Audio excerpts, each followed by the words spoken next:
What's up, pussies? I'm the Heavy Metal Dick, and this is Heavy Metal Homesteading.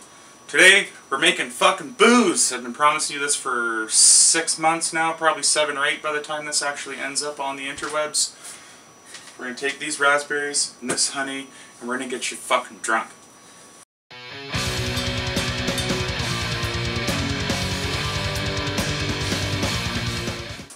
Okay, so first and foremost, most important thing when you're making sauce of any sort is to sanitize all your gear. So what I like to do is get my fermenter at the start of every fermentation and put all of the shit I'm going to use for the whole fermentation in there.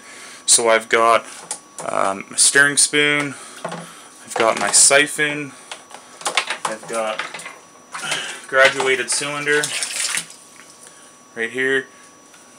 Yeah, there, it's actually in frame now. And then I also have my sugar hydrometer. I don't just dunk this in the bucket because it's fragile and they're not super cheap. They're like 30 bucks a piece. So this guy, I'll just go into the bucket and give them a little rub down. The sanitizing solution I'm using is hot water, very, very hot water, hot as I can get out of my tap.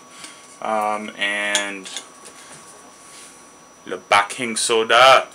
I always buy the big fuck off boxes of baking soda because during fermentation season, when the fruit's growing, I make lots of booze at a time. I have the ability to make 2,000 liters at once of equipment.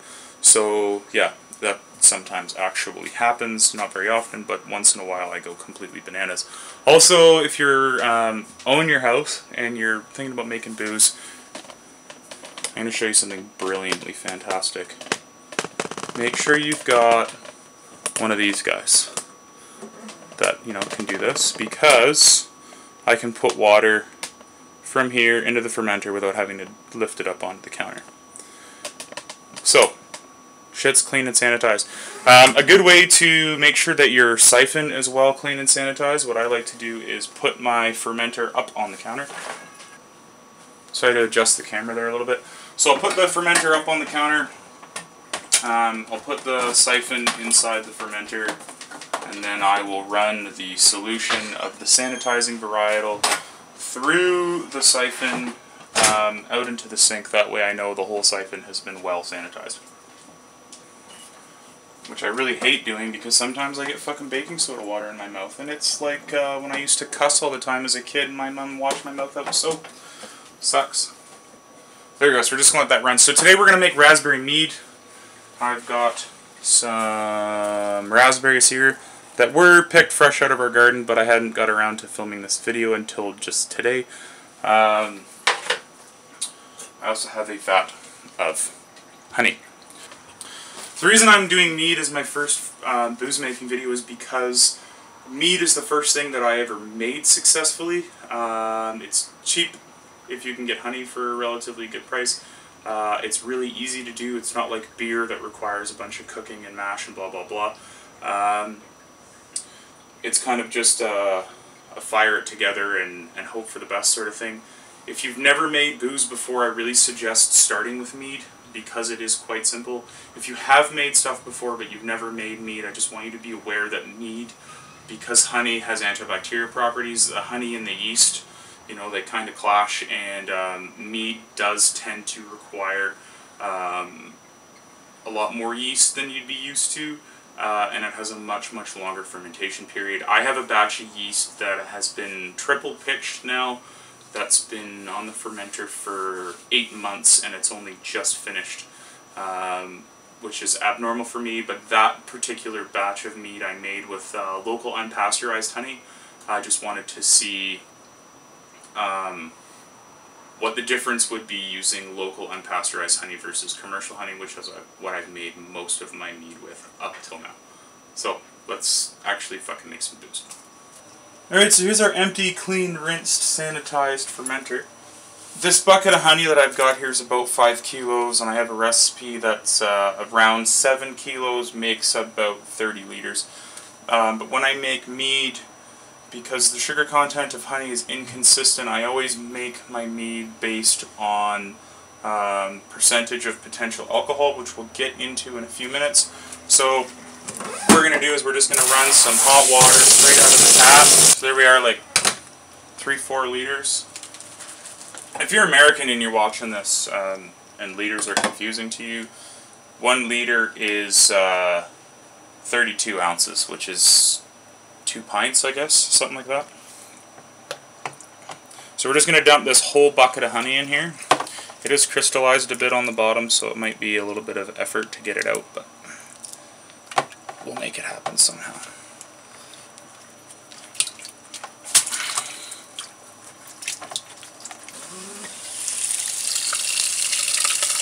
Bit of hot water will help.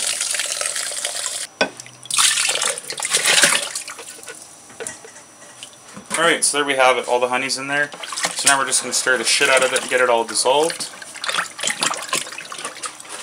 The reason we use hot water is to dissolve the honey and also to kill some of the bacteria of the antivarietal that is in honey, what for trying to make it ferment more better.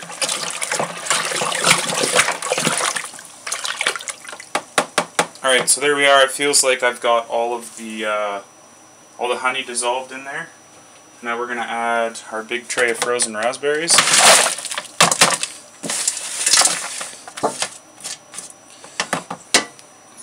We're going to kind of try to mush those around as best we can too. Usually I like to use the back of the spoon on the side of the bucket. Raspberries are easy, so I just dump them in and smash them around. If you're going to use another fruit, you might want to crush them in a food mill or something first. You don't want your fruit like pureed in there, because that makes it really difficult to get your product clear afterwards, which we will touch on later on. But you do want it sort of smashed to get all the juice and stuff out, and let all those flavor compounds do their thing. Alright, so we got those raspberries more or less beaten up in there. They will continue to fall apart as the fermentation process happens. Now what we're going to do is we're going to get our graduated cylinder. We're going to get a small ladle or something. And we're going to fill our graduated cylinder about halfway, and we're going to figure out what our sugar content is. And then we're going to play with adding more water until we get our sugar content where we want it to be. Okay, now when you find booze recipes online, they're going to have, more often than not, you can see, can you see? Focus. Focus. Anyways, usually they have 3 scales on them, these hydrometers. So one will be specific gravity. You can't tell. One says potential alcohol by volume, and one says percentage sugar. I usually use the potential alcohol by volume side because it's the easiest thing to remember. So how this works is you put your sugar hydrometer in here gently until it feels like it's starting to float on its own, and then let it go. It's actually not floating on its own. Okay, and then what I like to do is give it a little spinorama. That'll let any sort of, we got a raspberry stuck under there. There we go. Give it a little spin, which will get any sort of air bubbles that are stuck on it off and let it do its thing properly. Also, you want your whatever you're testing to be at about room temperature, because the heat difference will change the viscosity of the liquid, which will change your reading. So what we have here, percent potential alcohol, and you also want to read this at the bottom of the meniscus. So we all know from fucking grade 10 science class, that's the meniscus. So we're sitting at about 12.5% potential alcohol. I like to run my mead at about 7, so I need to cut that in almost half. So we're going to need to add quite a bit of now cold water to this mix.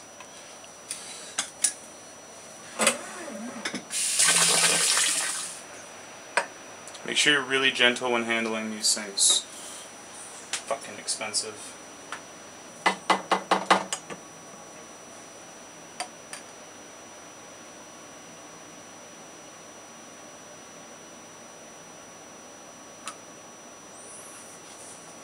Okay, so potential alcohol by volume, we're now sitting at 8.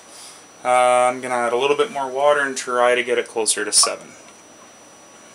Okay, so now we're sitting bang on 7. Now we're going to pitch it.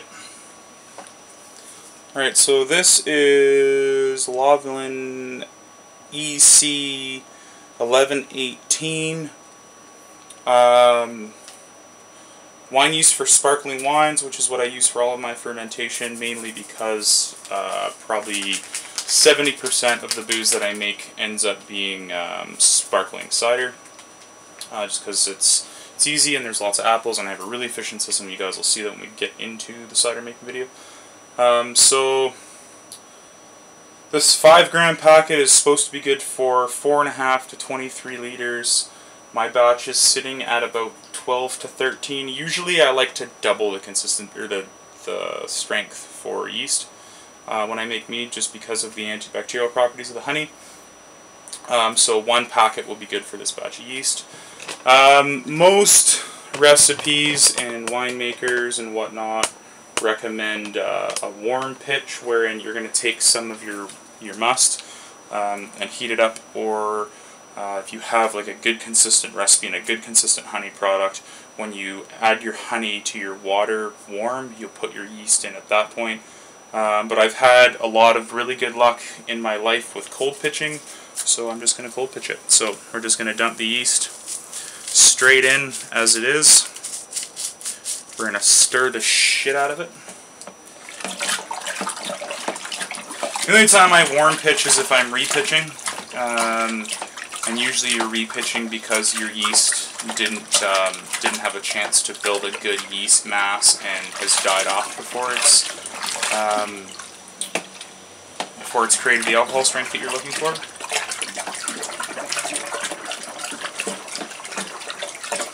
And there, we get a nice aroma of yeast out of that fermenter right away as soon as we start giving that a good stir. So I know that that's going to be good and dissolved.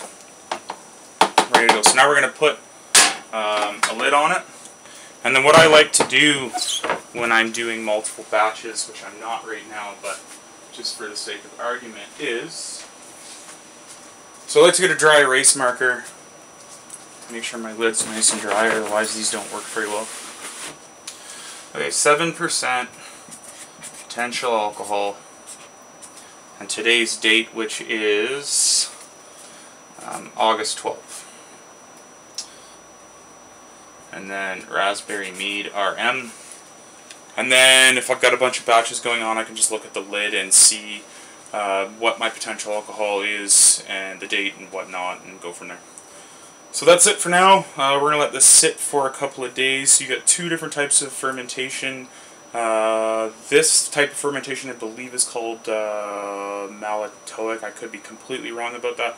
Which is fermentation with oxygen. This is where you're developing yeast mass. And then you also have anabolic fermentation, which is the fermentation wherein you're actually going to create alcohol, and that is fermentation without oxygen. If you just ferment stuff malatoically, you will get alcohol, but you'll also get vinegar at the same time. In order to not make vinegar in your alcohol, just make straight alcohol, is to do anabolic fermentation. So we're going to let this build a yeast mass, then we're going to put it into an oxygen eliminated environment. And we'll go over that when we do it. Make some booze. Okay guys, so we kind of skipped a step here with the raspberry mead because I was on holidays. So what we've done is we've transferred the mead into a carboy, and we've got a water lock here. And the water lock, what it allows is for the carbon dioxide to escape, but no oxygen to go in, which allows fermentation without oxygen, which is how you get alcohol. If you allow oxygen into this, you'll just end up with vinegar. So this allows the CO2 to come out, but no oxygen to go back in. Otherwise, if you try to do it without oxygen, you end up with a carbonated explosive product. So you can see the foam here on the top. That's the yeast mass doing its thing, eating the sugar, creating carbon dioxide. So a couple more weeks and this will be saucy, and we'll be getting hammered. Okay fuckers, so here's the raspberry mead, and down here you can see this light purple color That's all of our sediment has sunk down to the bottom. So it's fucking bottling time.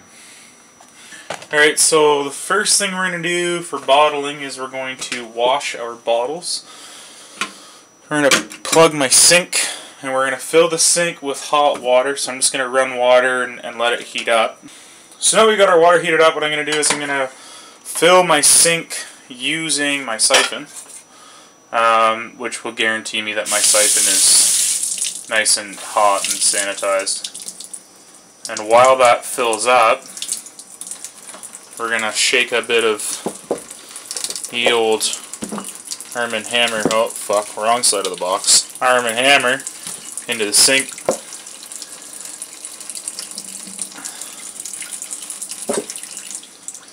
And we're going to throw our bottles in there and let them do their thing.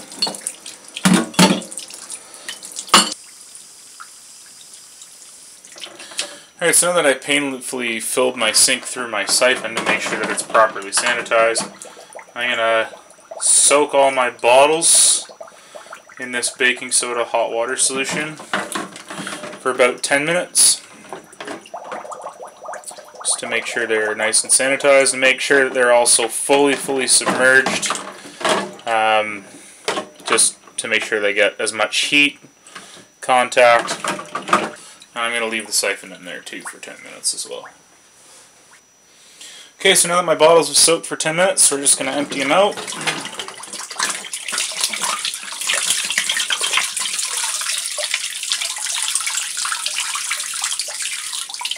Give them a rinse. And then we're going to set them on my handy dandy drying rack. And I'm going to do that another 15 or 20 times. Okay, so now we're just going to put the siphon in the carboy. We're going to make sure that the black dingus on the bottom of it doesn't disturb the yeast too much, and also that it's not below the yeast mass on the bottom. Then what I'm going to do is I'm going to prime the siphon. So we only need to get enough liquid that it's below the bottom of the carboy, and then it'll do what it needs to do from there.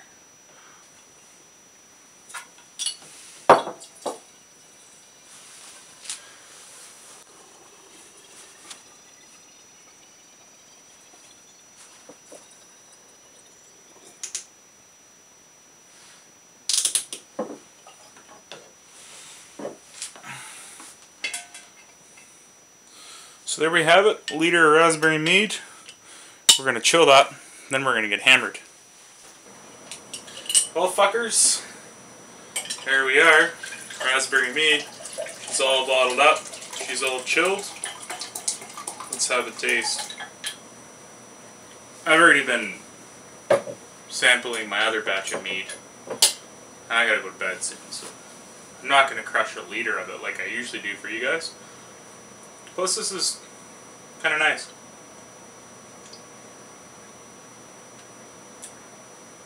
Fuck, she's a beauty.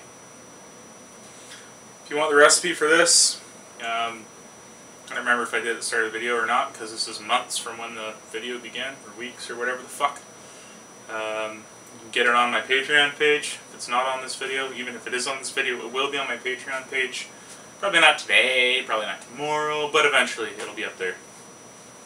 Fuck you.